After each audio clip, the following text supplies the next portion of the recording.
ബിസ്മില്ലാഹിർ റഹ്മാനിർ റഹീം. അൽഹംദുലില്ലാഹ് ഹംദൻ കതീറൻ ത്വയ്യിബൻ മുബാറകൻ ഫീഹി വസല്ലല്ലാഹു അലാ മുഹമ്മദിൻ വഅലാ ആലിഹി വഅസ്ഹാബിഹി അജ്മഈൻ. അമ്മാ ബഅദ്. അഊദു ബില്ലാഹി മിനശ് ശൈത്വാനിർ റജീം. ബിസ്മില്ലാഹിർ റഹ്മാനിർ റഹീം. യാ അയ്യുഹല്ലദീന ആമനുത്തഖുല്ലാഹ ഹഖ്ക തുഖാതിഹി വലാ തമൂതുന്ന ഇല്ലാ വഅൻതും മുസ്ലിമൂൻ.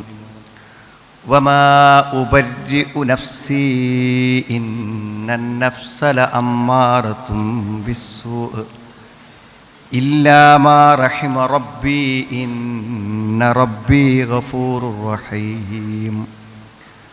സ്നേഹമുള്ള സഹോദരങ്ങളെ, അള്ളാഹുവിനെ അറിഞ്ഞും അവൻ്റെ വിധിവിലക്കുകൾ അനുസരിച്ചുകൊണ്ടും ജീവിക്കണമെന്ന് എന്നെയും നിങ്ങളെയും ഞാൻ ഓർമ്മപ്പെടുത്തുകയാണ്. നമ്മുടെ കോഴിക്കോട് ജില്ലാ വിസ്ഡം യൂത്ത് സംഘടിപ്പിച്ചിട്ടുള്ള നമ്മുടെ ഒരു യുവജന സംഗമത്തിലാണ് നമ്മൾ പങ്കെടുത്തുകൊണ്ടിരിക്കുന്നത്.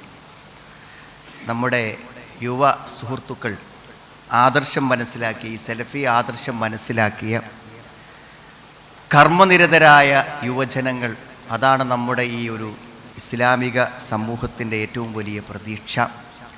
അപ്പോൾ നമ്മുടെ ഈ ഒരു ജില്ലയുടെ ഭൂമിശാസ്ത്രമായ അതിർത്തിക്കുള്ളിൽ നിങ്ങളെല്ലാവരും ഉണ്ടല്ലോ എന്ന വളരെ വലിയ ആത്മസന്തോഷത്തോടു കൂടെയാണ് ഈ ഒരു സംഘടനയുടെ കൂട്ടായ്മയിലുള്ളൊരു വ്യക്തി എന്ന നിലക്ക് ഞാൻ വളരെ സന്തോഷത്തോടു കൂടെയാണ് ഈ യുവജനങ്ങളുടെ സദസ്സ് കാണുന്നത്.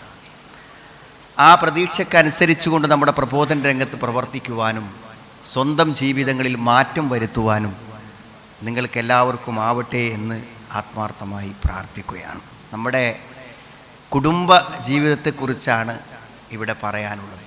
മിക്കവാറും ആളുകളൊക്കെ വിവാഹിതരായിരിക്കും എന്ന് ഞാൻ വിചാരിക്കുന്നു.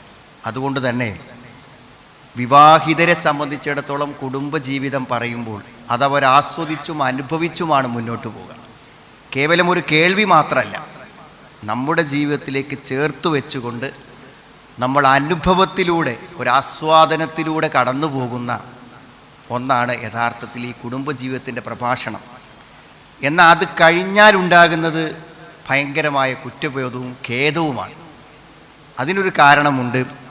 ചിലതെല്ലാം ഞാൻ മനസ്സിലാക്കാതെ പോയല്ലോ എന്ന സങ്കടം ഏത് കുടുംബ പ്രഭാഷണങ്ങൾ കേൾക്കുമ്പോഴും ആത്മാർത്ഥമായി തൻ്റെ കുടുംബത്തിലേക്ക് തിരിഞ്ഞു നോക്കുന്ന ആളുകൾക്ക് ഉണ്ടാകുമെന്ന കാര്യത്തിൽ യാതൊരു സംശയവുമില്ല.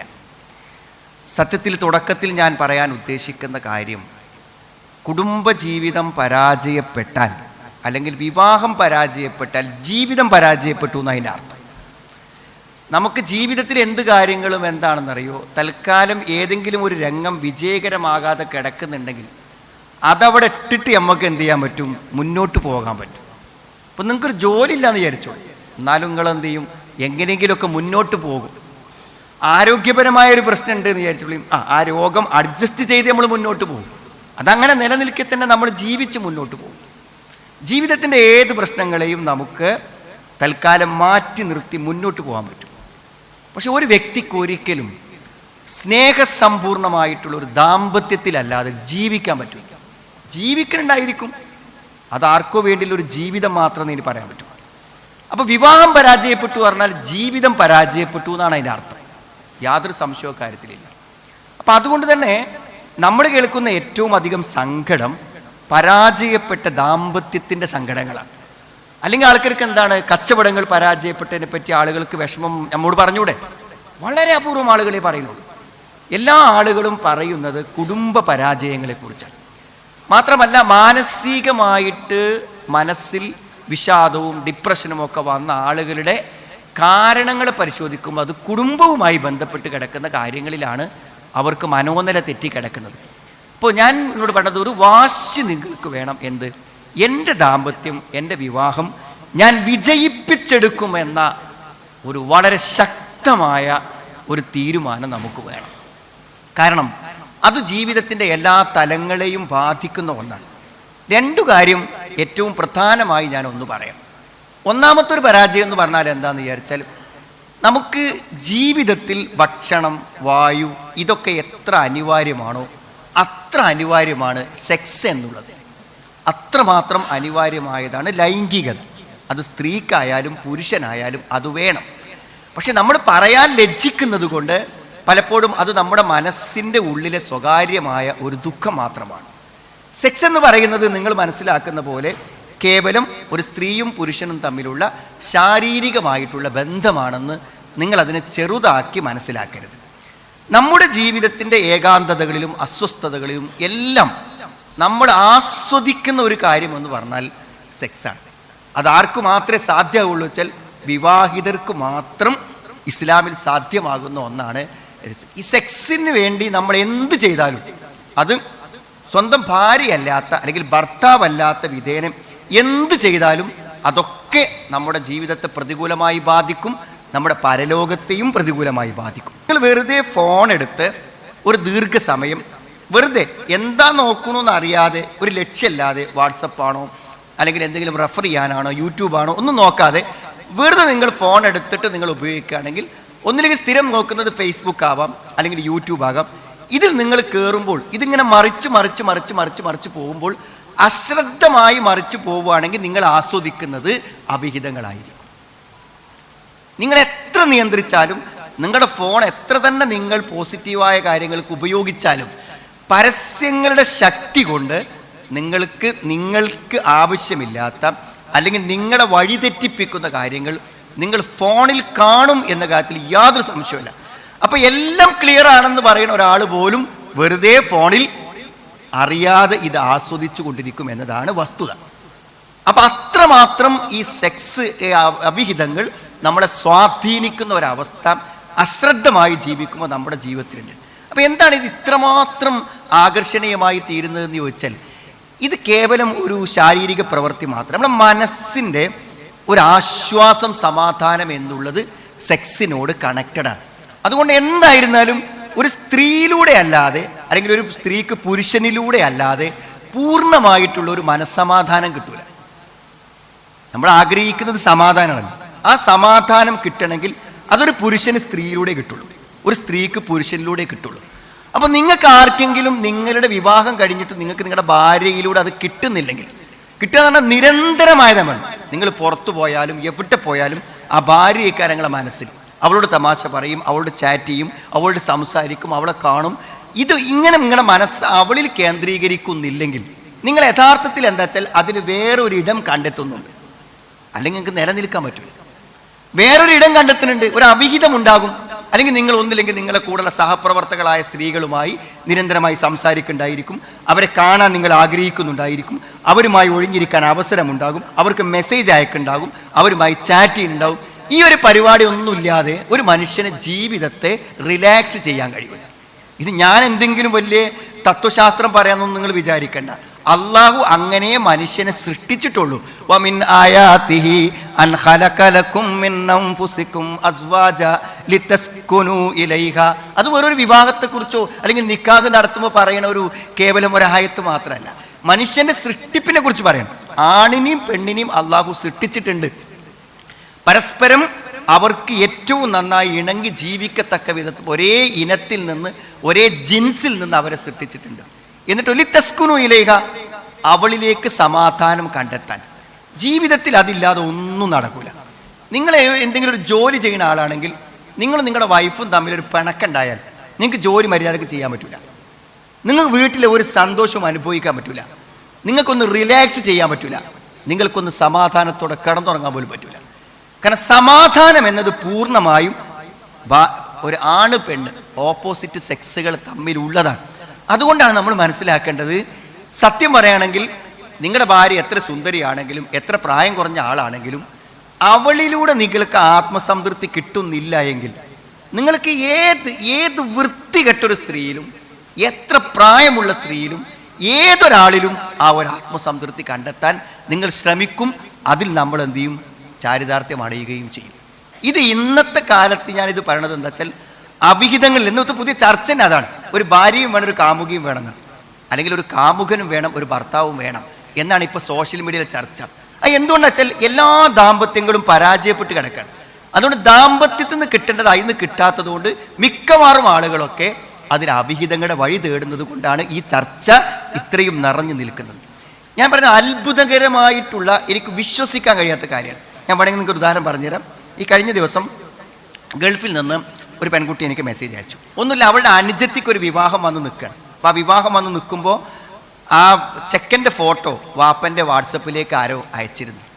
അപ്പോൾ ഇവളെന്ത് ചോദിച്ചാൽ, ആ വിവാഹം നടക്കില്ലെന്ന് വന്നപ്പോൾ ഞാൻ ഫോട്ടോ വാപ്പൻ്റെ വാട്സപ്പ് കിടക്കുന്നുണ്ടെങ്കിൽ അതണ്ട് ഡിലീറ്റ് ചെയ്ത് കളയാമെന്ന് വിചാരിച്ചിട്ട് ഇവൾ വാപ്പൻ്റെ ഫോൺ എടുത്താണ്. വാപ്പൻ്റെ ഫോൺ എടുത്തപ്പോൾ വാപ്പ എന്താ വെച്ചാൽ വാപ്പക്ക് പരിചയമുള്ള, ഇവർക്കും പരിചയമുള്ള ഒരു സ്ത്രീയുമായിട്ട് വീഡിയോ കോൾ ചെയ്തതിൻ്റെ ചില രംഗങ്ങൾ അവരുടെ ഫോണിൽ കിടക്കുന്നുണ്ട്. അപ്പോൾ ഈ വാപ്പയെ അത്രയും വിശ്വാസമുള്ളതുകൊണ്ട് അവൾ ആ വീഡിയോ ഒന്ന് ഓണാക്കി നോക്കിയപ്പോൾ ഇവൾക്ക് നന്നായി പരിചയമുള്ള ഒരു സ്ത്രീ പൂർണ്ണമായും ഒരിക്കലും കാണാൻ പറ്റാത്ത ഒരവസ്ഥയിൽ ആ സ്ത്രീയും അദ്ദേഹവും തമ്മിലുള്ള ചാറ്റിംഗ് ആണ് കണ്ടത്. അപ്പോൾ ഈ പെൺകുട്ടി അവർ ചെറിയ കുട്ടിയാണ്, പഠിക്കുന്നൊരു കുട്ടിയാണ്. അപ്പോൾ അവളാകെ തളർന്നു പോയി. ജ്യേഷ്ഠത്തിയോട് വിവരം പറഞ്ഞു. ഉമ്മനെ അറിയിക്കാതെ, നാട്ടിലറിയാതെ എങ്ങനെ ഇത് പരിഹരിക്കും? ഒരിക്കലും വാപ്പനോടൊരു അവിഹിതത്തെക്കുറിച്ച് പറയാനുള്ള ധൈര്യം അവൾക്ക് ഒരിക്കലുമില്ല. അവൾക്കത് വിശ്വസിക്കാനും പറ്റുന്നില്ല. അവളാകെ തളർന്ന് കിടക്കണം. അപ്പം ഞാൻ എന്ത് ചോദിച്ചാൽ സംസാരിച്ചിട്ട് അയാളുടെ നമ്പർ വാങ്ങിയിട്ട് ഞാൻ അയാൾക്ക് വിളിച്ച് സംസാരിച്ചു. അയാൾ ഞെട്ടിപ്പോവാണ്. കാരണം അത്തരമൊരു ബന്ധം എനിക്കുണ്ട് എന്നത് അയാളുടെ മാത്രം സ്വകാര്യമാണ്. അതൊരിക്കലും വൈഫ് അറിയാതെ, മക്കളറിയാതെ, നാട്ടുകാരറിയാതെ അത്രയും സ്വകാര്യമായിട്ടാണ് അയാൾ കൊണ്ടുനടക്കുന്നത്. ആ കാര്യത്തെക്കുറിച്ചാണ് ഞാൻ അദ്ദേഹത്തോട് സംസാരിക്കുന്നത്. ഞാൻ പറഞ്ഞു, എനിക്ക് നിങ്ങളെ അറിയില്ല, എനിക്ക് നിങ്ങളെ അറിയേണ്ടതില്ല, ഒന്നുമില്ല. എനിക്ക് ഈ ഒരു കാര്യം നിങ്ങളോട് പറയേണ്ടത് നിങ്ങളുടെ തന്നെ ഒരു പ്രശ്നം പരിഹരിക്കാൻ വേണ്ടി ഞാനൊരു നിർബന്ധിതനായി പറയാമെന്ന് പറഞ്ഞാൽ ഞാൻ പറഞ്ഞു. അപ്പം ഞാനിത് ഇവിടെ ഈ കുട്ടികൾ എന്നോട് ഇപ്പോഴും പറയുന്നത് എന്താ വെച്ചാൽ, ഉപ്പ എങ്ങനെ അങ്ങനെ ആയി? ഉപ്പക്ക് അങ്ങനെ ആകാൻ പറ്റൂല കേട്ടോ എന്നാണ്. നമ്മളൊക്കെ പറ്റി നമ്മളങ്ങനെ വിചാരിക്കണേ, പക്ഷെ നമുക്ക് അങ്ങനെ ആകാൻ പറ്റും. നമുക്ക് അങ്ങനെ ആകാൻ പറ്റും. യൂസുഫ് നബി പറഞ്ഞതല്ല അത് യൂസുഫ് നബിയെ വശീകരിക്കാൻ ശ്രമിച്ച സ്ത്രീ പറഞ്ഞ വചനമാണ്. എന്ത് അറിയോ? വമാ ഉപരി നഫ്സി ഇന്ന നഫ്സല അമ്മാറത്തും ബിസു. അത് യൂസുഫ് നബി പറഞ്ഞതല്ല. യൂസുഫ് നബി അലൈഹിസ്സലാം പ്രവാചകനാണ്. അദ്ദേഹം പൂർണ്ണമായും ആ സുരക്ഷിതത്വം പാലിച്ചത് കൊണ്ട് ഒന്നും സംഭവിച്ചിട്ടില്ല. യൂസുഫ് നബിക്ക് ഒന്നും സംഭവിച്ചിട്ടില്ല. യൂസുഫ് നബി വളരെ തഖ്വയോടുകൂടെ, അല്ലാഹ് നമുക്ക് യൂസുഫ് നബിനെ പറഞ്ഞു തരുന്നത് തന്നെ എന്തിനാ വെച്ചാൽ, എത്ര വലിയ സാഹചര്യം മുന്നിലുണ്ടെങ്കിലും ചെയ്യാതെക്കാൻ പറ്റുമെന്ന് പറയാനാണ്. പിന്നെ ഇങ്ങനെ ഈ ആയത്തൊക്കെ യൂസുഫ് നബിൻ്റെ പേര് പറയാം. യൂസുഫ് നബിൻ്റെ ചരിത്രം പഠിപ്പിച്ചു തരുന്നത് എന്താണെന്ന് വെച്ചാൽ, കുലീനമതിയായ ഒരു പെണ്ണ് റൂമിൻ്റെ വാതിലടച്ച് വിളിച്ചാലും അവിടെ നിന്ന് കുതറി ഓടാൻ ഈമാനുള്ള ഒരാൾക്ക് പറ്റുമെന്ന് പറയാനാണ് യൂസുഫ് നബി ചരിത്രം നമുക്ക് പഠിപ്പിച്ചു തരുന്നത്. എന്നിട്ട് ഈ സ്ത്രീ പറയാണെന്ത്, അവരിതൊക്കെ കഴിഞ്ഞ് യൂസുഫ് നബി ഈ സമയത്ത് ജയിലിൽ നിന്ന് വന്നിട്ടില്ല, ജയിലിലാണ്. അപ്പൊ ഈ സ്ത്രീ പറയാണ്, ഒമാ ഉപരി നഫ്സി ഇന്ന നഫ്സല അമ്മാറത്തു ബിസു. ഞാൻ ഒഴിവാക്കി പറയണില്ല, ഇന്നത് ചിലതൊക്കെ സംഭവിച്ചു പോയിട്ടുണ്ട്. തീർച്ചയായും മനസ്സ് അങ്ങനെയാണ്. സുഹൃത്തുക്കളെ, എപ്പോഴും മനസ്സ് തെറ്റു ചെയ്യാൻ പറയാൻ. അതുകൊണ്ട് നമ്മൾ എത്ര നിസ്കരിച്ചാലും എത്ര നല്ല ആളായാലും ഒരവസരം കിട്ടുന്നിടത്ത് നമ്മുടെ മനസ്സ് നിരന്തരം നമ്മളെ പറഞ്ഞുകൊണ്ടിരിക്കുന്ന ഈ കാര്യം നമ്മളിൽ സംഭവിക്കും, അവസരം കിട്ടിയാൽ. അങ്ങനെ സംഭവിച്ചു പോകാതിരിക്കാനുള്ള ഏക പരിഹാരം ഒരു സെക്സിൻ്റെ പൂർണ്ണത അല്ലെങ്കിൽ സമാധാനത്തിൻ്റെ പൂർണ്ണത ഭാര്യയിലൂടെ നേടുക എന്നുള്ളതാണ്. അത് പ്രായപൂർത്തിയായ വേണം. ഞാൻ എപ്പോഴാണ് കല്യാണം കഴിക്കേണ്ടത്? പണം കുറേ എക്സസ്സായി, ഇനിയിപ്പോൾ എവിടെ ചിലവാക്കാന്ന് ആലോചിച്ചപ്പോൾ ഒരു പെണ്ണിട്ടാ വിചാരിച്ചു. അങ്ങനെ കുറേ ആൾക്കാർ അമ്മാണ്ട് ചില ആൾക്കാർ ചോദിച്ചാൽ ജോലി ഇട്ടിട്ട് കല്യാണം കഴിക്കാം. അപ്പോൾ എന്തിനാ കല്യാണം കഴിക്കാന്നുള്ളൊരു വഴിപാട്. വീട്ടുകാരൊക്കെ അങ്ങനെ പെണ്ണിട്ടോ ചോദിക്കുമ്പോൾ അതിന് വേണ്ടി ഒരു പരിപാടി. കല്യാണം കഴിക്കാൻ എപ്പോഴാണെങ്കിൽ നമ്മൾ പരമാവധി സൂക്ഷ്മത പാലിക്കാൻ വേണ്ടി ശ്രമിക്കുമ്പോൾ കഴിയാതെ ആകുകയാണ്. അതാണ് മനിസ്തത്താമിൻകുമുൽ ബാഅത്ത എന്ന് പറഞ്ഞത്. ഞമ്മക്കിനി പറ്റൂല, വിവാഹം കഴിക്കാതെ ഞമ്മക്ക് അങ്ങാടിക്ക് ഇറങ്ങാൻ പറ്റൂല. അതാണ് അഗല്ലുലിൽ ബസർ അഹ്സനുലിൽ ഫർജ്. അതിനാ കല്യാണം, അതിനാ വിവാഹം എന്ന് പറഞ്ഞാൽ ആത്മനിയന്ത്രണം പാലിക്കാൻ വേണ്ടി, പരിശുദ്ധമായി ജീവിക്കാൻ വേണ്ടി ചെയ്യുന്നൊരു കാര്യം. അപ്പോൾ വിവാഹത്തിലൂടെ എന്താ നേടേണ്ടത്? കുട്ടികളുണ്ടാവും, നമ്മുടെ കുടുംബം പോവും, വീട്ടിലെ ജോലികളൊക്കെ അവൾ ചെയ്യും. പക്ഷെ അതൊന്നുമല്ല ആവശ്യം. ഒരു പെണ്ണിനെ എങ്ങനെ നമുക്ക് കൊണ്ടെടുക്കാൻ പറ്റുമോ അങ്ങനെ കൊണ്ടെടുക്കാൻ അറിയാന്നുള്ളതാണ് വിവാഹത്തിൻ്റെ ഏറ്റവും വലിയ ലക്ഷ്യം. അപ്പോൾ അത് ആസ്വദിക്കാൻ അറിയണം. മനസ്സിലായി? ഏറ്റവും അധികം ഇന്നത്തെ പുരുഷന്മാരുടെ ഏറ്റവും വലിയ ദുർബലത എന്ന് പറഞ്ഞാൽ, നല്ലൊരു പെൺകുട്ടിയെ തനിക്ക് വിട്ടു തന്നിട്ടും അവളെ എങ്ങനെ കൊണ്ടെടുക്കണം, അനുഭവിക്കണമെന്നറിയാത്ത ഹതഭാഗ്യരാണ് നമ്മുടെ ചെറുപ്പക്കാരിൽ ബഹുഭൂരിപക്ഷം ആളുകളും. അത് ഞാൻ എത്ര വ്യക്തമായി പറയണമെന്ന് വെച്ചാൽ, നമ്മളെടുത്ത് വന്ന് 10-12 കൊല്ലമൊക്കെ കഴിഞ്ഞ് വന്ന് ഇരിക്കണവരോട് പച്ചയായി നമ്മൾ ചോദിക്കും. കാരണം നിങ്ങൾക്കതിന് പറ്റുമെങ്കിൽ നിങ്ങളുടെ ഭാര്യയ്ക്ക് ഒരു പ്രശ്നം ഉണ്ടാവില്ല. നിങ്ങൾക്കതിന് പറ്റുമെങ്കിൽ നിങ്ങളുടെ ഭാര്യയ്ക്ക് ഒരു പ്രശ്നം ഉണ്ടാവില്ല. കാരണം തരൂ, നമുക്ക് ജീവിതത്തിൽ അത്രയും ഇഷ്ടമുള്ള ഒരാളെ ഒരു നിമിഷം പോലും നമുക്ക് വിഷമത്തിൽ കാണാൻ കഴിയില്ല. അവക്കൊരു പ്രശ്നമുണ്ടായിട്ടത് പരിഹരിക്കാതെ കിടക്കാൻ നമുക്ക് ഒരിക്കലും പറ്റൂല. നമ്മൾ അറിയാതെ ചെയ്തു പോകും. ആരോ എഴുതിയ ഒരു തമാശ ഞാൻ വായിച്ചു. എന്തറിയോ, ഭാര്യയ്ക്ക് അങ്ങാടിക്ക് പോകണമെങ്കിൽ ഒന്ന് ഡ്രോപ്പ് ചെയ്ത് കൊടുക്കാൻ അവന് 100 വട്ടം ആലോചിക്കണം. എന്നാൽ അവൻ ഓഫീസിൽ നിന്ന് ഇറങ്ങുമ്പോൾ ഓൻ്റെ സഹപ്രവർത്തകയായിട്ടുള്ള ഒരു പെണ്ണിനെ വണ്ടി കയറ്റി കൊണ്ടുവരണമെങ്കിൽ ഓൾക്കും വേണ്ടി അവൻ കാത്തുക്കുന്നതാണ്.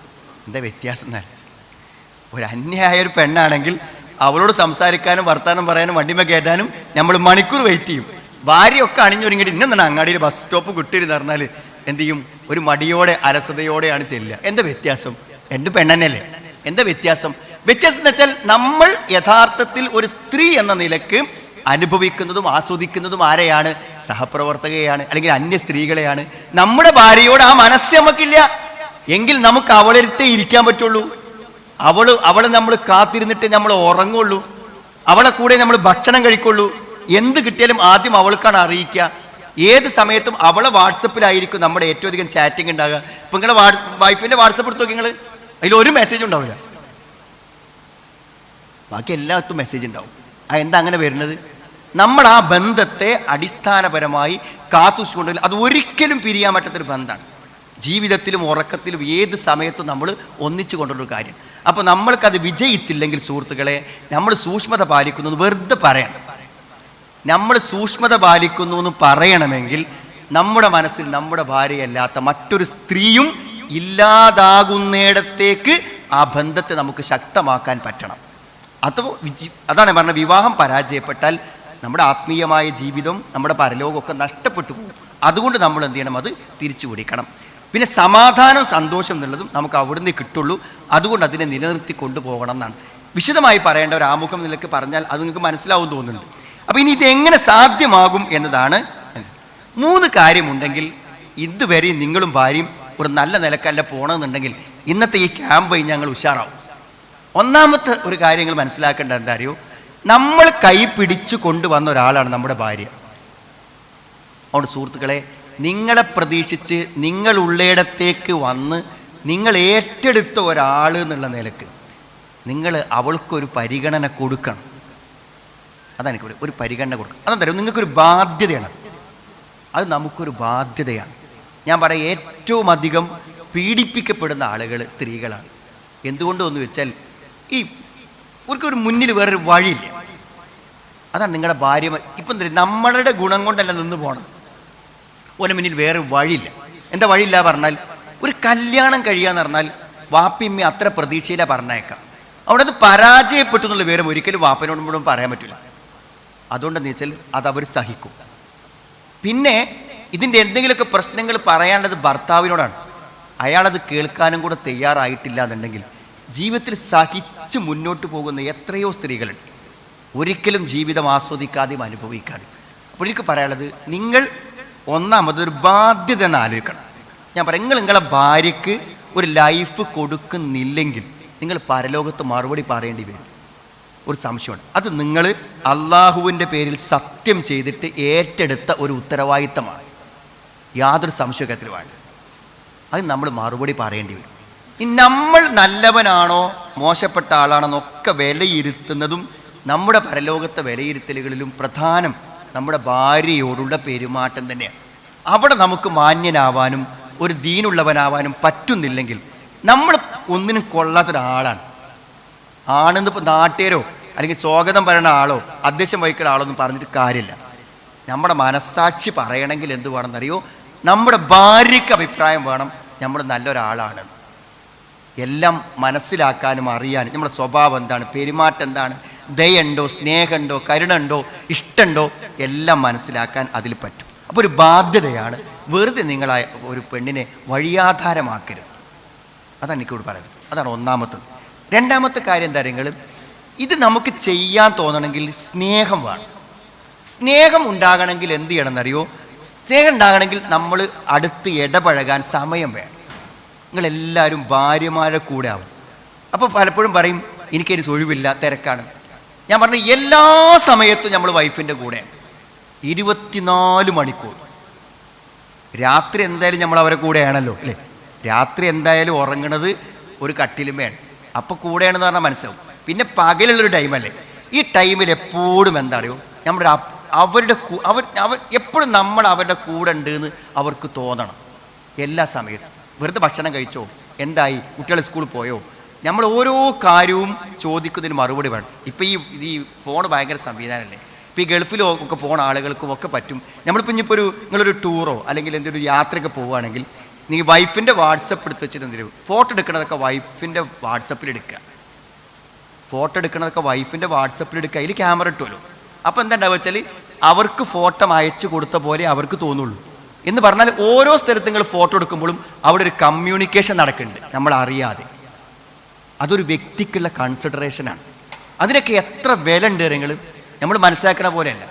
നമ്മൾ ഈ ബന്ധങ്ങളിൽ അത്രമാത്രം സർവ്വസമയവും നമ്മൾ അവരെ കൂടെ ആവണം. മനസ്സിലായി? ഈ പലപ്പോഴും എന്താണെന്ന് വിചാരിച്ചാൽ ഈ സ്ത്രീകളെയൊക്കെ എങ്ങനെയെങ്കിലുമൊക്കെ വശീകരിച്ചെടുക്കാൻ ശ്രമിക്കുന്ന ആളുകൾ സ്ത്രീകളെ എന്ത് ചെയ്യാണ്, അവരുടെ സൗന്ദര്യത്തെക്കുറിച്ചും അവരുടെ ശബ്ദത്തെക്കുറിച്ചും അവരുടെ മുഖത്തെക്കുറിച്ചും അവരുടെ ഡ്രസ്സിനെ കുറിച്ചൊക്കെ പറഞ്ഞിട്ടാണ് പലപ്പോഴും അവരെയൊക്കെ എന്ത് ചെയ്യുക, വശീകരിച്ചെടുക്കുക. പക്ഷെ സ്വാഭാവികമായും എന്തെങ്കിലും ഒരു അപ്രിയേഷൻ, എന്തെങ്കിലും ഒരു പുകഴ്ത്തൽ, ഒരു നല്ല വാക്ക് നമ്മൾ നമ്മുടെ ഭാര്യയോട് പറയാറുണ്ടോ എന്ന് ആലോചിച്ചൊക്കെ. നിങ്ങൾ എപ്പോഴും പറഞ്ഞുകൊണ്ടിരിക്കണം. നിങ്ങളുടെ വൈഫിനോട് എപ്പോഴും തമാശകൾ പറഞ്ഞുകൊണ്ടിരിക്കണം. അത് ഞാൻ പറയുകയാണെങ്കിൽ തികച്ചും സെക്ഷുവലായിട്ടുള്ള തമാശ. വേറുള്ളവർ കേൾക്കണ്ടെന്നേ ഉള്ളൂ. നമുക്ക് ശരിക്കും ആ പറയുന്നവർക്കൊരു ആസ്വാദനമുണ്ട്, നമുക്ക് ആ പറയുന്നതിലൊരു ആസ്വാദനമുണ്ട്, കേൾക്കുന്നവർക്കൊരു ആസ്വാദനമുണ്ട്. അത് നമ്മുടെ ബന്ധങ്ങളെ അത്രമാത്രം ശക്തമാക്കി എടുക്കും. ഇതൊന്നും ഞാൻ നിങ്ങളോട് പറയുന്ന എൻ്റെ ഒരു ആശയങ്ങളല്ല, മറിച്ച് ഇതൊക്കെ ശരിക്കും പ്രവാചകൻ്റെ ജീവിതത്തിൽ നമുക്ക് കാണാവുന്ന സംഗതികളായിട്ടാണ്. നമുക്കെന്നെ പലപ്പോഴും പല പരാമർശങ്ങൾ വായിക്കുമ്പോൾ തോന്നും അത്രമാത്രം ബന്ധം ആ വിഷയത്തിൽ അവരെന്തായിരുന്നു കാത്തു സൂക്ഷിച്ചിരുന്നു. അപ്പോൾ എല്ലാ സമയത്തും സ്നേഹം നിലനിൽക്കാൻ പരമാവധി സമയം അവരോടൊപ്പം ആകുക. അതാണ് ഞാൻ രണ്ടാമത് പറഞ്ഞത്. ഒന്നാമത്തെ നിങ്ങൾക്ക് ഓർമ്മ ഉണ്ടാവും, ഇത് ഞാൻ കൊടുന്നാക്കിയതാണ്, ഇതിൻ്റെ കടമയും ഉത്തരവാദിത്വം എനിക്കാണ്. രണ്ടാമത്തത് സ്നേഹമാണ്. രണ്ടാമത്തത് എന്താണ്? സ്നേഹം. മൂന്നാമത്തൊരു കാര്യം എന്ന് പറഞ്ഞാൽ ദയവ് ചെയ്തെന്തരൂ, ഒരിക്കലും നിങ്ങളുടെ ഭാര്യയ്ക്ക് അവളുടെ മനസ്സിലൊരു കാര്യം നിങ്ങളറിയാതെ കൊണ്ട് നടക്കേണ്ട ഒരവസ്ഥ ഒരിക്കലും ഉണ്ടാവരുത്. നിങ്ങളോട് പറയാൻ മടിക്കുന്ന, ഭയപ്പെടുന്ന, അല്ലെങ്കിൽ നിങ്ങളോട് പറയാൻ താല്പര്യപ്പെടാത്ത ഒരു കാര്യം ഭാര്യൻ്റെ മനസ്സിൽ കിടക്കാൻ പറ്റില്ല, നിങ്ങളുടെ മനസ്സിൽ കിടക്കാൻ പറ്റില്ല.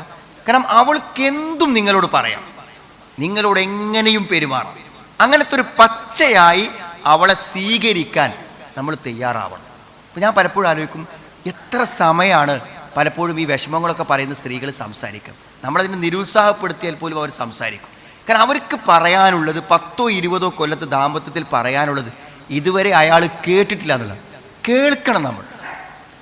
ഇപ്പോൾ ഒരു ദാമ്പത്യ പ്രശ്നം പരിഹരിക്കണം എന്നുണ്ടെങ്കിൽ എന്താ അറിയും, നമ്മളിങ്ങനെ ഒരു കൗൺസിലർ അടുത്ത് പോകും, ഒരു മൂന്നാമത്തെ ഒരാൾ വേണമെന്നൊന്നുമില്ല.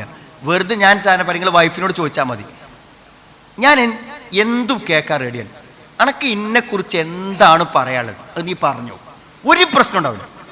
എന്തെൻ്റെ കുറ്റം, എന്തെൻ്റെ തകരാറ്, നീ ആഗ്രഹിച്ചത് എന്താണ് എൻ്റെ ഇന്ന് കിട്ടാത്തത് നീ പറഞ്ഞോ, അവൾ തിരിച്ചും പറഞ്ഞാൽ മതി. അങ്ങനെ തുറന്നൊന്ന് പറയാൻ അവസരം കൊടുത്താൽ പോലും ആ സ്നേഹത്തെ നമുക്ക് പുനഃസ്ഥാപിക്കാൻ പറ്റും. ഇത്രയും കാര്യങ്ങളുണ്ടെങ്കിൽ നമുക്ക് വളരെ ഭംഗിയായിട്ട് മുന്നോട്ട് പോകാൻ പറ്റും. പിന്നെ ഈ ശാരീരിക ബന്ധങ്ങൾ എന്ന് പറഞ്ഞത് ഊഷ്മളമായൊരു മാനസിക ബന്ധത്തിൽ സംഭവിക്കുന്ന ഒന്നാണ്. ഇപ്പോൾ നിരന്തരമായി മാനസികമായ സംസാരങ്ങളോ ബന്ധങ്ങളോ ഒന്നുമില്ല, പക്ഷേ നിരന്തരമായി അവർ ശാരീരിക ബന്ധങ്ങൾ നടക്കും. അങ്ങനത്തെ സ്ത്രീകൾ ഒരിക്കലും നിങ്ങളെ വിശ്വസിക്കൂല. നമുക്ക് മനസ്സിലാവും, എനിക്കറിയില്ല. നിങ്ങൾ ഇവിടെയായിട്ടൊരു കമ്മ്യൂണിക്കേഷനും ഇല്ല, ഒരു വർത്താനവും ഇല്ല, ഒരു കൂട്ടിപ്പിടുത്തമല്ല, ഒന്നുമില്ല. പക്ഷെ എന്തുണ്ട്, എല്ലാ ദിവസങ്ങളും എന്ത് വന്ന പോലെ എന്ത് ചെയ്യും, ശാരീരിക ബന്ധങ്ങൾ നടക്കും. അപ്പോൾ ഇവിടെ എന്താ പറയാറ്, ഇയാൾ ഏതോ പോൺ സൈറ്റിൽ പോയി കണ്ട് ഓരോ പെണ്ണുങ്ങളെ കണ്ട് അങ്ങാടി കൂടി കണ്ട് വന്നിട്ട് അത് മനസ്സിലും വെച്ചിട്ട് നിർവഹിക്കുകയാണെന്ന് എല്ലാ സ്ത്രീകളും പറയും. അതുകൊണ്ട് സെക്സ് എന്ന് പറഞ്ഞാൽ ഒരു 5, 4 അല്ലെങ്കിൽ 10 മിനിറ്റ് കൊണ്ട് തീരുന്ന ഒരു കാര്യമല്ല. അത് ഊഷ്മളമായ ഒരു സ്നേഹബന്ധത്തിൽ അറിയാതെ സംഭവിക്കുന്ന ഒരു കാര്യം മാത്രം. അങ്ങനെയല്ല സംഭവിക്കുന്നതെങ്കിൽ നിങ്ങളെ ഒരിക്കലും നിങ്ങളെ ഭാര്യ വിശ്വസിക്കൂല. ഞാൻ ഉറപ്പിച്ച് പറഞ്ഞുതരാം.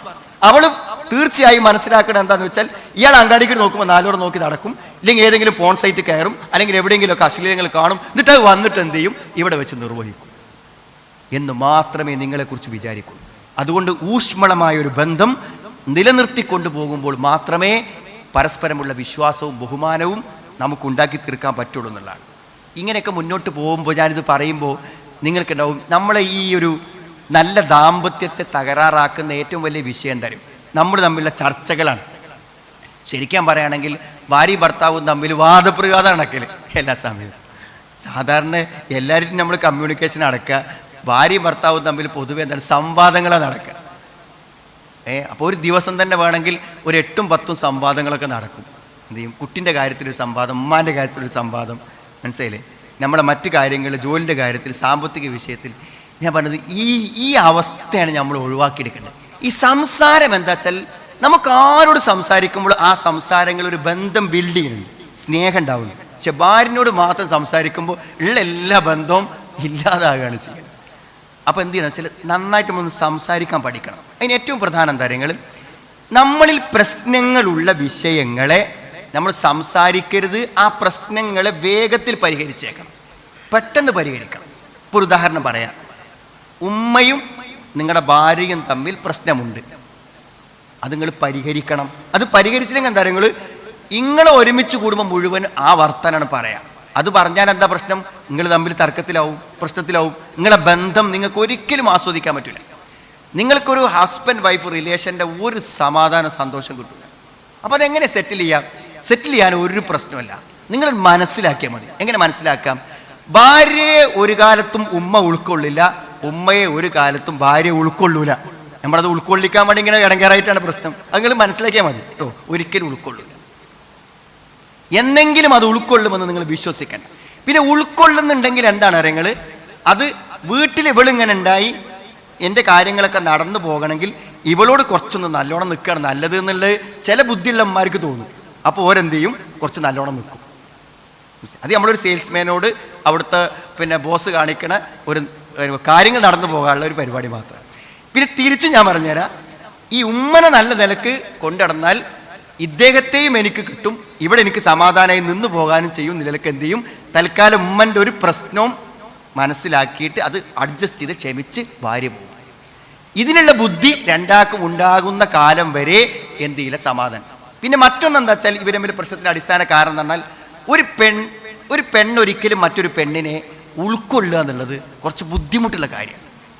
അപ്പോൾ എന്താണെന്ന് വിചാരിച്ചാൽ, സ്വാഭാവികമായും ഉണ്ടാകുന്നൊരു വിഷയം എന്ന് പറഞ്ഞാൽ, നിങ്ങളെ സംബന്ധിച്ചിടത്തോളം എന്താണ്, നിങ്ങൾ എന്ന് പറഞ്ഞ വ്യക്തി ഇതുവരെ ഉമ്മ വളരെ സ്നേഹത്തിൽ കൊണ്ടുവരുന്ന ഒരാളാണ്. അപ്പം നിങ്ങൾ വൈഫിനുമായി എന്ത് ബന്ധം പുലർത്തിയാലും അത് ഉമ്മനെ അവഗണിക്കുന്നതായിട്ടേ ഉമ്മക്ക് തോന്നുള്ളൂ. നിങ്ങൾക്ക് മനസ്സിലാവണ്ടേ ചോദിക്കുന്നത്? ഉമ്മക്ക് അതിപ്പോൾ നിങ്ങൾ വൈഫിനോട് ഒരു ചായ ഉണ്ടായിക്കാരണം, അപ്പോൾ നിങ്ങൾ ഇതുവരെ ഉമ്മനോടാ പറഞ്ഞിരുന്നത്, അതുകൊണ്ട് ഉമ്മയെ അവോയ്ഡ് ചെയ്യുന്നു എന്ന ഫീലിംഗ് ആണ് ഉമ്മക്ക് ഉണ്ടാവുക. അതുണ്ടാവും. എന്തും നിങ്ങൾ വൈഫിനോട് എന്ത് പറഞ്ഞാലും അങ്ങനെയാണ്. ഞാൻ പോവുകയാണെങ്കിൽ ഈ വായിലൊന്നും നടക്കട്ടെ പറഞ്ഞാൽ ഉമ്മ വെറുതെ ഇടങ്ങേറായി വരണ്ട വെച്ചാൽ നമ്മൾ പറയണത്. അപ്പോൾ വായിലടക്കാൻ എനിക്ക് അവൾ വേണമല്ലേ, ഇതുവരെ ആരെ വായിലടച്ചിരുന്നു? നമ്മളിതൊന്നും മനസ്സിലാക്കൂല. ഇതെൻ്റെ ഭാര്യയല്ലേ, എനിക്ക് എങ്ങനെ പെരുമാറിക്കൂടെ, എൻ്റെ ഉമ്മയല്ലേ. അങ്ങനെയൊക്കെ മനസ്സിലാക്കാൻ കഴിയുന്ന അപൂർവന്മാരുണ്ടാവും കേട്ടോ. അത് നമ്മൾ ഒരു റെയർ കേസായിട്ട് എടുക്കുക. അപ്പോൾ അതുകൊണ്ട് എന്താ വെച്ചാൽ, ഈ ഉമ്മ ഭാര്യ അപ്പം എന്താ വെച്ചാൽ, രണ്ടാളും നിങ്ങൾ മനസ്സറിഞ്ഞ് സ്നേഹിക്കുക. പക്ഷേ അത് രണ്ടാളും അറിയേണ്ടെന്നുള്ളതാണ് അടിസ്ഥാനപരമായി.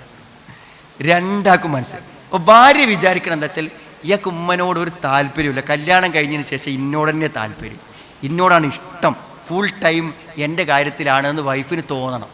ഉമ്മക്ക് അതേ പെണ്ണിട്ടിരും ഓനും വൈഫൊക്കെ ഉണ്ടെങ്കിലും ഓൻ എന്ത് കാര്യത്തിനും ഞാൻ വേണം എന്നൊരു ഫീലിംഗ് ഉമ്മക്ക് ഒരിക്കലും. അത് ഈസിയാണ്, അത് വളരെ ഈസിയായ കാര്യമാണ്. ഒരു പ്രശ്നം അതിനില്ല, മനസ്സിലായി? അതിന് നിങ്ങൾക്ക് ചെയ്യാൻ പറ്റിയ ഒരു വഴി ഞാൻ പറഞ്ഞുതരാം. ഒന്ന് വൈഫിനെ നിങ്ങൾക്ക് പറഞ്ഞ് മനസ്സിലാക്കാൻ പറ്റും. എന്താ വൈഫിനെ പറഞ്ഞ് മനസ്സിലാക്കുക വെച്ചാൽ, എൻ്റെ അമ്മൻ്റെ സ്വഭാവം അങ്ങനെ തന്നെയാണ്, അതൊന്നും പറയരുത്. വൈഫ് എന്തുമ്മനെ പറ്റി പറഞ്ഞാലും നിങ്ങൾ വളരെ ശ്രദ്ധയോടെ കേട്ടോളൂ, ഒരു മറുപടി പറയാം. ഒരിക്കലും അതിനൊരു മറുപടി പോലും പറയാൻ പാടില്ല കേട്ടോ. ഉമ്മ അങ്ങനെ ആയി തീർന്നതിലുള്ള ഒരു വിഷമം നിങ്ങളെ മുഖത്തുണ്ടായാൽ മാത്രം മതി. ഉമ്മ ഇങ്ങനെയൊക്കെ ആയി തീർന്നതിലുള്ളൊരു സങ്കടം ഉണ്ടാവും, അത് മാത്രം മുഖത്തുണ്ടായാൽ മതി. ഒന്നും പറയരുത്, മനസ്സിലായി? എന്ത് പറഞ്ഞാലും അത് നിങ്ങൾ എന്ത് ചെയ്യണം? കേട്ടോളണം. കാരണം വൈഫ് പറയണത് എന്തിനാ? നിങ്ങൾ ഉമ്മാനെ പോയി 2 കൊടുക്കാനല്ല പറയണത്. വൈഫിന് വിഷമം വരുമ്പോൾ പറയാനുള്ള ആൾ നിലക്ക് പറയണം. അതുകൊണ്ട് നിങ്ങളത് കേൾക്കണം. കേൾക്കണില്ലെങ്കിൽ എന്താണ്? എനിക്ക് വിഷമം പറയാൻ ആരുമില്ല എന്ന മാനസിക പ്രയാസത്തിലാണ് അവർ ഉണ്ടാവുക. അതുകൊണ്ട് നിങ്ങളത് കേട്ടാൽ മതി, വേറൊന്നും ചെയ്യണ്ട. അപ്പോൾ വൈഫിനെയും ഉമ്മനെയും ബാലൻസ് ചെയ്ത് കൊണ്ടുപോകല്ലാതെ അത് പരിഹരിക്കാൻ നിങ്ങൾ ഒരിക്കലും ശ്രമിക്കരുത്. പിന്നെ വൈഫ് ഇവിടെ ആവശ്യമുണ്ട്, നിലനിന്ന് പോകണം എന്ന് ഉമ്മക്കൊരു ആവശ്യമായി വന്നാൽ ഉമ്മ കുറേയൊക്കെ അഡ്ജസ്റ്റ് ചെയ്യും കേട്ടോ. അതിന് നല്ലതെന്താ വിചാരിച്ചാൽ ചെയ്യാൻ പറ്റും. വല്ലാതെ ബുദ്ധിമുട്ടുകളൊക്കെ ഞാൻ പറയും, നിങ്ങളെല്ലാം അങ്ങനെ ചെയ്ത് കേട്ടോ. കുടുങ്ങുന്ന സമയത്ത് ചെയ്യേണ്ട കാര്യമാണ്. എന്ന് ചേച്ചി ഞാൻ പറയും, ഇവളെ കൊണ്ട് ഞാൻ ഇടങ്ങേറായി, ഒരു നിലക്ക് ഇവിടെ പറ്റൂല, ഞാനിപ്പോൾ എൻ്റെ വീട്ടിൽ സമാധാനത്തോടെ ജീവിക്കാൻ പറ്റുന്ന അവസ്ഥയാണ് എനിക്കുള്ളത്, ഞാൻ എന്താണ് ഇവിടെ കൊണ്ട് ചെയ്യാം എന്നൊക്കെ ഉമ്മ ഇങ്ങനെ പറയുമ്പോൾ നമ്മൾ വളരെ അതാ ഫുൾ ഫീലിങ്ങിൽ നമ്മൾ എടുത്തിട്ട് ഉമ്മനോട് പറയാം, അങ്ങനെയാണെങ്കിൽ ഓൾ ഒരു കുറച്ച് ദിവസം വീട്ടിൽ നിന്ന് പോയി നിൽക്കട്ടെ, എന്നിട്ടൊന്ന് പഠിച്ച് വരട്ടെ എന്ന് പറയാം കേട്ടോ. വൈഫിനോട് സ്വകാര്യമായിട്ട് പറയാം, എനിക്ക് ശരിക്കും വീട്ടിലൊന്ന് സമാധാനത്തിൽ നിൽക്കാൻ ഒരു 2 മാസത്തെ ലീവ് കിട്ടിയിട്ടുണ്ട്, ഇത് വണ്ടിമ കയറുന്ന ഓളോടും പറയാം. മനസ്സിലായില്ലേ? അപ്പം എന്താ വെച്ചാൽ ഒരു പേടിയും പേടിക്കണ്ട, ഇജ് അവിടെ പോയി നിന്നോ, ഇവിടുത്തേനേക്കാളും ഞാൻ അവിടെ ഉണ്ടാവും, ഈ സമാധാനം നിൽക്കുക ഏട്ട് എന്ത് ചെയ്യാം. അപ്പം ഉമ്മ എന്ത് ചെയ്യും? ഉമ്മക്ക് 3 ദിവസം കഴിയൂല. 3 ദിവസം ഉമ്മ അടുക്കളയിൽ കയറുമ്പോഴേക്കും ഉമ്മക്ക് മനസ്സിലാവും. അപ്പം ഉമ്മ പറയും എന്തിന് എങ്ങനെയും ഓളെ കൊണ്ടുവരാറ്. അപ്പം ആയിക്കോട്ടെ കൊണ്ടുവരാറ് പോവുക. ഉമ്മ ഒരു നിലക്കോള് പോരുന്നില്ല ആരെ, സത്യസന്ധമായിട്ടുണ്ടോ, ഇതിലൊന്നും കളവില്ല ഉണ്ടാ, നമുക്ക് പോരാ ഇഷ്ടമില്ല, എന്താ ചെയ്യുക വയ്ക്കുക. 2, 3, 4 ആഴ്ചക്ക് ഉമ്മ പറയും. അവസാനം ഉമ്മ പറയും, ഇവളെ കൊണ്ടുവരുന്ന ഓളെ പ്രശ്നം, ഓളെന്താ വരാത്തെന്ന് വെച്ചു. ഓളെന്താ വരാത്ത എനിക്കറിയില്ല, ഓൾ ഇവിടെ നിൽക്കാൻ കഴിയില്ല എന്നാണ് പറയണത്. ഓളെ കൊണ്ടുപോയിട്ട് വേറെ ലോഡ്ജ് എടുക്കലും വീടെടുക്കലും നിന്നെ കൂടെ കഴിയൂല. ഓളവിടെ നിൽക്കുകയാണെങ്കിൽ ഓക്കുള്ള ചിലവ് വല്ലതും കൊടുക്കാന്നല്ല, അതൊന്നും പറ്റൂല. നമ്മൾക്ക് ഒരു പ്രശ്നമില്ല, നമ്മൾ ഓക്കൊരു പ്രശ്നമില്ല, നമ്മളെ സമ്മതത്തോടെ അവിടെ പോയി നിൽക്കണേ ഒക്കൊരു പ്രശ്നമില്ല. ഇനിയിപ്പോൾ അവിടെ നിൽക്കാതെ നിൽക്കണത് എന്തുകൊണ്ടാണ്? ന്യായാണ്. ഉമ്മൻ്റെ അടുത്ത് നിന്ന് പോകാൻ പറ്റൂല എന്നുള്ളൊരു വസ്തുത ഉണ്ട് അവിടെ, വസ്തുത ഉണ്ടല്ലോ. ആ വസ്തുത ഉണ്ടാകാൻ പാടുണ്ടോ? നമ്മളെ വീട്ടിൽ പെണ്ണ് വന്ന് നിൽക്കുമ്പോൾ മാന്യമായി നിർത്തേണ്ടത് ഉമ്മൻ്റെ കടമയല്ലേ? അപ്പം നമ്മൾ ഇതിനെ വെറുതെ ഇങ്ങനെ ടെൻഷനായി പിന്നെ ആത്മഹത്യ ചെയ്യാനൊക്കെ പോകണം. എന്തിനാ നമ്മൾ ന്യായമായൊരു തീരുമാനത്തു അവൾക്ക് ഇവിടെ വന്ന് നിൽക്കാൻ പറ്റൂല, നമ്മളോളെ വീട്ടിൽ നിൽക്കട്ടെ. ഉമ്മക്ക് ഇവിടെ ഓളെ ആവശ്യമില്ലെങ്കിൽ ആവശ്യമാകുമ്പോൾ അമ്മ പറയട്ടെ, അമ്മ കൊണ്ടുവരാം. മനസ്സിലായി? അപ്പം കുറച്ച് കഴിയുമ്പോൾ ഉമ്മക്ക് പറയും ഓള് വന്നോട്ടെ, പ്രശ്നമല്ല, ഇവിടെ എന്താ പ്രശ്നം വെച്ചാൽ പറയാൻ പറയും. ഒന്നില്ല എന്നായിക്കോട്ടെ, ഒരാഴ്ച ഓള് വന്ന് നിന്നോട്ടെ, ഒരു മസലത്തും വേണ്ട, ഒരു കരാറും വേണ്ട, ഒരു കൗൺസിലറും വേണ്ട, ഓള് 2 ആഴ്ച വന്നു. അപ്പം ഞാൻ ഓളൊന്ന് നിർബന്ധം പറയാം, ഒരു 2 ആഴ്ച വന്ന് നിൽക്കാൻ. എന്നിട്ട് നമ്മളോട് പറയാം, ഒരു 2 ആഴ്ച വന്ന് നിന്ന് നോക്ക്. ആ 2 ആഴ്ച വന്ന് നിൽക്കുമ്പോൾ ഉമ്മ സൂപ്പറായിട്ടുണ്ടാവും. അതിന് നിങ്ങൾ ഏത് കൗൺസിലർ എടുത്ത് കൊണ്ടുപോയിട്ട് കാര്യമില്ല, ആരോട് പറഞ്ഞിട്ട് കാര്യമില്ല. ഞങ്ങളൊന്നും ഒരിക്കലും എന്താ പറയുക, നിങ്ങൾ പിന്നെ ഒരു കേസ്, ഒരു ഫാമിലി കേസ് കൈകാര്യം ചെയ്യുമ്പോൾ 2 പേരുടെയും വാപ്പനെയും ഇമ്മനെയും ഇൻവോൾവ് ചെയ്യിപ്പിക്കൂല. അത് ചെയ്യിപ്പിക്കുന്നുണ്ട് ഒരു ഗുണമില്ല എന്ന് മാത്രമല്ല, അത് 100% ദോഷമാണ്. അതെന്താണെന്ന് വിശദീകരിക്കാൻ എനിക്ക് സമയമില്ലാത്തതുകൊണ്ടാണ്. അവിടെ ഒരിക്കലും സാധ്യത. അതുകൊണ്ട് ഉപ്പനെ ഉമ്മനെ ഉപദേശിച്ച് നന്നാക്കാന്ന് ആരെങ്കിലും വിചാരിക്കണമെങ്കിൽ, അല്ലെങ്കിൽ വൈഫിനെ ഉപദേശിച്ച് നന്നാക്കുക, ഉമ്മനെ പറ്റിയൊക്കെ പറഞ്ഞ് ക്ലാസ് എടുത്ത് കൊടുക്കുക, ആ ക്ലാസ്സുകൾ മുഴുവനും നിങ്ങൾക്ക് എതിരായിട്ടായിരിക്കും സംഭവിക്കുക. അതുകൊണ്ട് ക്ലാസ് ഒന്നും വേണ്ട. വല്ലാതെ കുടുങ്ങുകയാണെങ്കിൽ നിങ്ങൾ ഇത് മാത്രം ചെയ്താൽ മതി. പക്ഷേ 2 പേർക്കും ബുദ്ധിമുട്ടില്ലാത്ത രൂപത്തിൽ ഓൾ പോകുമ്പോൾ എന്ത് ചെയ്യണം വെച്ചാൽ പരമാവധി നിങ്ങൾ ഉമ്മാനെ സഹായിക്കണം. അവൾ പോകുമ്പോൾ അടുക്കളയിൽ കയറാനും പാത്രം കഴുകാനും ഒക്കെ. അത് നിങ്ങളിങ്ങനെ കഴുകിനാണുമ്പോഴായിരിക്കും ഉമ്മക്ക് സങ്കടം കൂടുക. നിങ്ങളിങ്ങനെ ഒഴിഞ്ഞടക്കരുത്. ആ ഉമ്മ ഓളില്ലല്ലോ, ഓളില്ലാത്തതുകൊണ്ട് ഇവിടെ പ്രശ്നമില്ല, ഞാൻ തുടച്ചോളാം, ഞാൻ അടക്കിക്കോളാം, നിങ്ങളൊന്നും ചെയ്യേണ്ട എന്ത് പറഞ്ഞ് നമ്മൾ 2 ദിവസം അടുക്കളയിൽ സജീവമായി കഴിഞ്ഞാൽ സ്വാഭാവികമായിട്ടും ഉമ്മാക്ക് പറ്റും, ഇതൊരിക്കലും മുന്നോട്ട് പോകില്ല. ഇതൊക്കെ സാധാരണ സംഭവിക്കേണ്ട കാര്യമാണ്. ഇതാണ് നോർമലി ഉണ്ടാവേണ്ട കാര്യം. പക്ഷെ ഇതല്ല സംഭവിക്കണത്, സ്വാഭാവികമായിട്ട് ഞാൻ ഈ പറഞ്ഞത് സംഭവിക്കണം. ഈ പ്രശ്നം സെറ്റിൽ ചെയ്താൽ തരും. നിങ്ങൾ എപ്പോഴും ഇതിങ്ങനെ ചർച്ച ചെയ്തുകൊണ്ടിരിക്കും. ഇത് ചർച്ച ചെയ്താൽ നിങ്ങൾ തമ്മിൽ വല്ല സമാധാനത്തിൽ വർത്തമാനം പറയാൻ സമയം ഉണ്ടാവും. എപ്പോഴും സംവാദങ്ങളും പ്രശ്നങ്ങളും വയ്ക്കാനും. അപ്പോൾ എന്താണോ പ്രശ്നമുള്ളത് അത് നിങ്ങൾ എന്ത് ചെയ്യണം, സെറ്റിൽ ചെയ്ത് പോകണം. പിന്നെ മറ്റൊരു കാര്യം എന്താണെന്ന് വിചാരിച്ചാൽ, നമ്മൾ എപ്പോഴും ഒന്ന് ഞാൻ ഈ പറഞ്ഞ ബാലൻസ് ചെയ്യാം. 2ാമത്തെ കാര്യം തരും, നിങ്ങൾക്ക് സാമ്പത്തിക ഭദ്രത വേണം. ഇനി അതില്ലെങ്കിൽ നിങ്ങളെ ഭാര്യമാർ നിങ്ങൾക്കൊരു വില കൽപ്പിക്കൂല. നിങ്ങളിങ്ങനെ തൽക്കാലം ഭാര്യ വീട്ടുകാരെ അല്ലെങ്കിൽ നിങ്ങളെ വാപ്പാൻ്റെ ഉമ്മാൻ്റെയൊക്കെ ഔദാര്യത്തിൽ ഇങ്ങനെ കഴിഞ്ഞുകൂടി പോവുകയാണെങ്കിൽ നിങ്ങൾക്കൊരിക്കലും ഒരു ഫാമിലി ലൈഫിൻ്റെ ഒരു എൻജോയ്മെൻറ്റ് കിട്ടൂല. നിങ്ങൾ എന്തായിരിക്കണം, ഇനി അതില്ലെങ്കിൽ പോലും നിങ്ങൾ അറിയിക്കരുത്, ഭയങ്കര സമ്പന്നനായിട്ട് ജീവിക്കണം. ഇല്ലെങ്കിലും നിങ്ങൾ ജോലിക്ക് പോയി അധ്വാനിച്ച് പരമാവധി കുടുംബത്തിന് വേണ്ടി സന്നദ്ധമാണെന്ന് തോന്നിയാൽ മാത്രമേ നിങ്ങൾക്ക് വൈഫിൻ്റെ അടുത്തൊരു ബഹുമാനം ഉണ്ടാവുള്ളൂ, ഒരു ലീഡർഷിപ്പ്. അല്ലെങ്കിൽ കിട്ടൂല. എന്താ ഇവനൊന്നും പറ്റില്ല, ഏതൊരു സാധനം എന്ന നിലയ്ക്ക് നമ്മൾ കാണും, ഒരു വില ഉണ്ടാവില്ല. അങ്ങനത്തെ ആൾക്കാർ ചിലപ്പോൾ ഇരിക്കുന്നുണ്ടാവും, മനസ്സിലല്ലേ? നമ്മൾ വളരെ ഒരാണ് വബിമ അംഫഖ് അർരിജാലു ഖവ്വാമൂന അലൻ നിസാഇ ബിമാ ഫളലല്ലാഹു ബഅദഹും അലാ ബഅദ് വബിമാ അംഫഖു മിൻ അംവാലിഹിം. പൈസ കൊണ്ട് മാത്രമേ നടക്കൂ. അപ്പോൾ നമ്മൾ എന്ത് ചെയ്യണം? ചെലവഴിക്കണം. എന്നാണ് ദൂർത്തുന്നല്ല. നിനക്കും കുട്ടികൾക്കും എന്ത് പ്രശ്നം ഉണ്ടെങ്കിലും അത് പരിഹരിക്കാൻ ഇന്ന് ആരോഗ്യവും പണം എൻ്റെ കയ്യിലുണ്ട് എന്ന് ഏത് പെണ്ണിനും ഏത് പുരുഷനെ കുറിച്ചും ചുരുങ്ങിയത് സന്നദ്ധതയുണ്ടെന്നെങ്കിലും തോന്നണം. പൈസ വേണമെന്നില്ല, സന്നദ്ധത. അതിനു വേണ്ടി ഞാൻ എന്തും ചെയ്യാൻ തയ്യാറാണെന്നുള്ള സന്നദ്ധത വേണം. അങ്ങനത്തതല്ലാത്ത ഒരു പുരുഷനും വില ഉണ്ടാവില്ല. അവിടെ നിങ്ങൾ എന്ത് പറഞ്ഞാലും തർക്കുത്തരം പറയും, അനുസരിക്കൂല, കേൾക്കൂല, നിങ്ങൾ വിളിച്ചാൽ മൈൻഡ് ചെയ്യൂല, നിങ്ങൾക്കൊരു വില ഉണ്ടാവില്ല. നമ്മൾ എല്ലാ നിലക്കും എന്ത് ചെയ്യണം? അവരെ നോക്കിക്കൊണ്ടുപോകാൻ കഴിയുന്ന ആളാണെന്ന് നമ്മൾ കാണിക്കണം.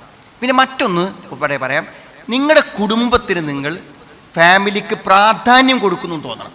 ഇപ്പം നിങ്ങൾ സജീവ പ്രവർത്തകനാണല്ലേ, വിശുദ്ധം യൂത്തിൻ്റെ ആളാണ്, അപ്പോൾ നിങ്ങൾ എന്നും മീറ്റിംഗ് ആണ്, ഇന്ന് സെക്രട്ടേറിയറ്റ് ആണ്, നാളെ എനിക്ക് എക്സിക്യൂട്ടീവാണ്, ഇന്ന് അവിടെ ഒരു പരിപാടി, എനിക്ക് അവിടെ എത്താതെക്കാൻ പറ്റില്ല എന്നിങ്ങനെ പറയുമ്പോൾ എന്താ നിങ്ങൾ വിചാരിക്കുന്നത്? കാരണം ഞാനൊരു സജീവ ആളാണ്, ഇതൊക്കെ ഇപ്പോൾ അള്ളാഹ്ക്കും വേണ്ടി ഞാൻ ചെയ്യുകയാണ്. ഒക്കെ ശരിയാണ് സുഹൃത്തുക്കളെ.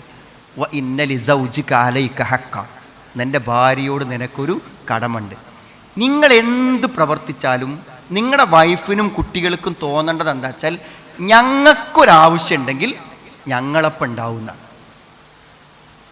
ഞങ്ങൾക്കൊരാവശ്യമുണ്ടെങ്കിൽ അദ്ദേഹം ഞങ്ങളുടെ കൂടെ ഉണ്ടാകും എന്ന് തോന്നൽ അനിവാര്യമാണ്. അപ്പം അതുകൊണ്ട് എന്താ വെച്ചാൽ ഇടയ്ക്കൊക്കെ എന്ത് ചെയ്യണം? അവരുടെ കാര്യങ്ങൾക്ക് ഇമ്പോർട്ടൻസ് കൊടുത്ത് അത് പരിഹരിച്ചിട്ട് നമ്മൾ എന്ത് ചെയ്യണം? മുന്നോട്ട് പോകണം. കാരണം നമ്മൾ യഥാർത്ഥത്തിൽ എല്ലാ സമയത്തും ഒരു ഭർത്താവാണ്, ഒരു വാപ്പയാണ്. അതാണ് നമ്മളെ പ്രധാന ജോലി. അതിൽ തടസ്സം വരാതെയാണ് നമ്മളെല്ലാ കാര്യവും നിർവഹിക്കുന്നത്. ബാക്കിയൊക്കെ നിങ്ങൾ സെക്രട്ടേറിയറ്റിൽ എത്ര ആളുണ്ട്? 6 ആളുണ്ട്. നിങ്ങളെ ഭാര്യയ്ക്ക് ഭർത്താവായിട്ട് എത്ര ആളുണ്ട്? ഒറ്റ ആളുണ്ട്. മനസ്സിലായില്ലേ? മറ്റേത് നമ്മൾ കൂട്ടായ ഒരു പ്രവൃത്തിയാണ്. അതിൻ്റെ അർത്ഥം സെക്രട്ടേറിയറ്റിന് പോകാതെ എന്ത് ചെയ്യണം? എപ്പോഴും വൈഫിനായിട്ട് പോകണം എന്നല്ല അർത്ഥം. ഞാൻ പറഞ്ഞത് വൈഫിന് മനസ്സിലാകേണ്ട ഒരു കാര്യമാണെന്ത്, എൻ്റെ ജീവിതത്തിനും എൻ്റെ മക്കളുടെ ജീവിതത്തിനും ഒരു പ്രാധാന്യം ഇയാൾക്കുണ്ട് എന്ന് എന്ത് ചെയ്യണം? ബോധ്യപ്പെടണം. അത് ബോധ്യപ്പെട്ടുകൊണ്ടാണ് നമ്മൾ എന്ത് ചെയ്യേണ്ടത്? മുന്നോട്ട് പോകേണ്ടത്. അപ്പോൾ ഞാൻ ചിലപ്പോൾ നമ്മളൊരു സ്ഥലത്ത് മീറ്റിങ്ങിന് പോവുകയാണ്, നമ്മളെന്ത് വേണം? എന്നൊരു മീറ്റിംഗ് ഉണ്ട്, നമുക്ക് എന്ത് ചെയ്യാം? നാളെ എന്താണ് പോവാം, എനിക്ക് അവിടെ കുറച്ച് സമയം മീറ്റിംഗ് ഉണ്ടാവും, ആ സമയത്ത് നിങ്ങൾക്ക് അവിടെ ഒന്ന് വിശ്രമിക്കുക, സൗകര്യം ചെയ്യുക എന്ന് പറഞ്ഞ് കൊണ്ടുപോയാൽ അവർക്കൊരു പ്രശ്നം ഉണ്ടാവില്ല. നമ്മളെ കൂടെ അങ്ങോട്ട് പോകാം, ഇങ്ങോട്ട് പോരാം, അവർ കുറച്ച് നേരം അവിടെ എന്ത് ചെയ്തോളും? വിശ്രമിച്ചോളും. അപ്പോൾ നമുക്ക് എന്ത് ചെയ്തു? ഒരു പ്രോഗ്രാമിൻ്റെ ദിവസം 2 ലക്ഷ്യം നടന്നു. ഒന്ന് കുടുംബത്തേറ്റ് ഒരു ഔട്ടിങ് നടന്നു, നമ്മുടെ പരിപാടി നടന്നു. നേരെ മറിച്ച് നമ്മൾ പറയാണ്, നാളെ എനിക്ക് എന്നെ നോക്കരുത്, നാളെ എനിക്ക് ഇങ്ങോട്ട് പോരാൻ പറ്റില്ല, നാളെ എനിക്ക് പരിപാടിയാണ്, നാളെ എനിക്ക് മീറ്റിംഗ് ആണ്. എന്താ പ്രസ്താവന? അപ്പോൾ അത് കേൾക്കുന്നതോട് കൂടെ എന്താ വെച്ചാൽ മൂപ്പർക്ക് എവിടെയെങ്കിലും ഒരു മീറ്റിങ്ങിന് കത്തിട്ട് പിന്നെ ഞങ്ങളാരും മൂപ്പരുടെ ജീവിതത്തിലൊരു വിഷയം തന്നെ അല്ലാതെ അങ്ങനെ ചിന്തിക്കും. കുടുംബത്തിൻ്റെ പ്രാധാന്യം എപ്പോഴും നമ്മൾ എന്ത് ചെയ്യണം? കാണും. എന്നാൽ അതോടൊപ്പം മറ്റു കാര്യങ്ങൾ നമ്മൾ ബാലൻസ് ചെയ്ത് കൊണ്ടുപോകാനും നമ്മൾ എന്ത് ചെയ്യണം? പരിശ്രമിക്കണം. അപ്പോൾ സാധാരണഗതിയിൽ നമ്മുടെ കുടുംബത്തിൽ വരാവുന്ന പ്രശ്നങ്ങളെ പരിഹരിച്ചില്ലെങ്കിൽ ആ സംവാദങ്ങളും വിവാദങ്ങളുമായി ജീവിതം എപ്പോഴും പ്രശ്നങ്ങളുമായിട്ട് എന്ത് ചെയ്യും? മുന്നോട്ട് പോകുന്ന ഒരു അവസ്ഥ ഉണ്ടായിരിക്കും. അവസാനം ഒരു പോയിന്റ് പറഞ്ഞ് ഞാൻ നിർത്താം. നിങ്ങളുടെ കുടുംബജീവിതം പരാജയപ്പെടുന്നിടത്തുള്ള ഏറ്റവും പ്രധാനപ്പെട്ട മറ്റൊരു കാര്യം എന്താ വെച്ചാൽ, നിങ്ങൾ മറ്റുള്ളവർക്ക് നൽകുന്ന പ്രാധാന്യം എനിക്കു നൽകുന്നില്ല, അല്ലെങ്കിൽ എൻ്റെ മക്കൾക്ക് നൽകുന്നില്ല എന്നൊരു ഭാര്യയ്ക്ക് തോന്നിയാൽ പ്രശ്നം. നിങ്ങൾ പെങ്ങന്മാരെ കുട്ടികളെ കളിപ്പിക്കാനും അവർക്ക് കളിക്കോപ്പ് വാങ്ങിക്കൊടുക്കാനും അവരെ താലോലിക്കാനും ഒക്കെ നിങ്ങൾ കാണിക്കുന്ന ഉത്സാഹം നിങ്ങളെ മക്കളെ കാര്യത്തിൽ കാണിക്കണില്ലെങ്കിലോ നിങ്ങളെ വൈഫിന് നിങ്ങൾ ഉൾക്കൊള്ളാൻ പറ്റില്ല. കാരണം അവരെ പെങ്ങന്മാരെ കുട്ടിയൊക്കെ വാപ്പുണ്ടല്ലോ, അല്ലേ? പെങ്ങന്മാരെ കുട്ടിയൊക്കെ വാപ്പുണ്ടല്ലോ, കുറച്ചൊക്കെ മൂപ്പർ നോക്കിക്കോട്ടെ കേട്ടോ, ബാക്കി നോക്കിയാൽ മതി. നമ്മൾ ചില ആൾക്കാർ കല്യാണം കഴിഞ്ഞാലും ബാക്കി പിന്നെ പെങ്ങന്മാരെ നോക്കണ്ടെന്നൊന്നും ഇതിന് അർത്ഥമല്ല കേട്ടോ, നോക്കണം. പക്ഷേ സ്വന്തം കുട്ടികൾക്കൊരു പ്രാധാന്യം നൽകുന്നുണ്ട് എന്നും സ്വന്തം ഭാര്യയ്ക്കൊരു പ്രാധാന്യം നൽകുന്നുണ്ട് എന്നും എന്ത് ചെയ്യണം, തോന്നണം. അതല്ലെങ്കിൽ എന്തുണ്ടാവില്ല, നമുക്ക് നമ്മുടേതായൊരു വിലയും സ്ഥാനവും മറ്റുള്ളവർ കൽപ്പിക്കാതെ പോകും. ഞാൻ ദീർഘിപ്പിക്കുന്നില്ല. ഒന്നുകൊണ്ട് ക്വസ്റ്റ്യൻസ് ഒക്കെ ഉണ്ടാകുന്ന ആൻസർ പറയുമ്പോൾ ബാക്കി കാര്യങ്ങൾ പറയാമെന്നാണ് വിചാരിക്കുന്നത്. ഞാൻ പറഞ്ഞതിന് സംശയം നിങ്ങൾക്ക് വേണം. അതായത് ഒരിക്കലും ദാമ്പത്യം അത് ഇനി ശരിയാവില്ല എന്ന് പറയരുത്. അത് വിജയിച്ചില്ലയോ നമ്മുടെ പരലോകവും ഇഹലോകവും വിജയിക്കില്ല. നമ്മുടെ ജീവിതത്തിൽ നമുക്ക് മുന്നോട്ട് പോകാൻ പറ്റില്ല. എന്ത് പ്രശ്നങ്ങളുണ്ടെങ്കിലും അത് പരിഹരിച്ചിട്ട് തന്നെ നമ്മൾ മുന്നോട്ട് പോകണം. ശരിക്കും എൻജോയ് ചെയ്ത് നമ്മളെ വൈഫിനെ നന്നായി ആസ്വദിച്ച് മുന്നോട്ട് പോവാൻ എന്തൊക്കെ തടസ്സങ്ങളുണ്ടോ അതൊക്കെ പരിഹരിച്ചിട്ട് ഒരു നല്ല ദാമ്പത്യം നമ്മൾ എന്ത് ചെയ്യണം, സ്വീകരിക്കണം. അതാണ് ഈ ലോകത്തെ സന്തോഷം. അതാണ് ഖുർറത്തു ആയിൻ, കൺകുളിർമ എന്ന് പറയുന്നത് ഭാര്യയും മക്കളുമാണെന്ന് നമ്മൾ മനസ്സിലാക്കണം. അത് അള്ളാഹു നമുക്ക് തന്ന ഒരു ദാനമാണ്, സമ്മാനമാണ്. ആ സമ്മാനം ശരിക്കും ആസ്വദിക്കാനും അനുഭവിക്കാനും ശ്രമിക്കുക. നമ്മുടെ ജീവിത വിശുദ്ധി കാത്തു സൂക്ഷിക്കാനും മനസ്സമാധാനം നിലനിർത്താനും അള്ളാഹു വെച്ച ഒരു പ്രകൃതിപരമായ വലിയ സംവിധാനമാണ് ദാമ്പത്യം. അതിനെ എല്ലാ അർത്ഥത്തിനും ഉപയോഗപ്പെടുത്താൻ അള്ളാഹു നമുക്ക് എല്ലാവർക്കും തൗഫീക്ക് പ്രദാനം ചെയ്യുമാറാവും.